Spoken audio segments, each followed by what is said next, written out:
The pandemic affected many aspects of our lives. As of the last day of 2020, cases worldwide has reached over 82 million. Jang Tae-hyun helps us look back at this year's COVID-19 timeline. At the very end of 2019, a new virus emerged that would throw the next year into chaos. This virus is called SARS-CoV-2, which belongs to the family of coronaviruses, named for the crown-like spikes on their surfaces. It's the same group as prior outbreaks like SARS and MERS and can spread through droplets, affecting the human respiratory system. The novel coronavirus appears to have emerged from Wuhan, China, at a seafood market. The first cases of a mysterious pneumonia were detected last December in Wuhan and reported to the World Health Organization. The Chinese health authorities shut down the market after it was discovered that wild animals sold there could have been the source of the virus.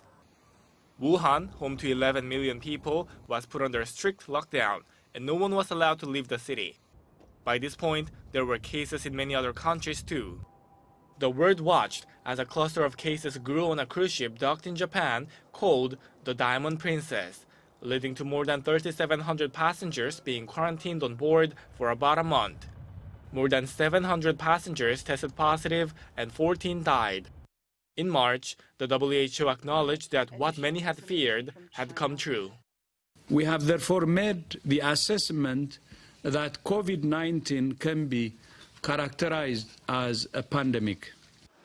As cases surged in South Korea, the country mounted a swift and efficient response. It rolled out innovative ways of testing, like drive-through and walk-through, and this was the start of social distancing. Eventually, all schools would switch to online classes, but the initial response was a combination of online learning and distancing in the classroom. When high school seniors come back to school, this will be the new normal in the COVID-19 era.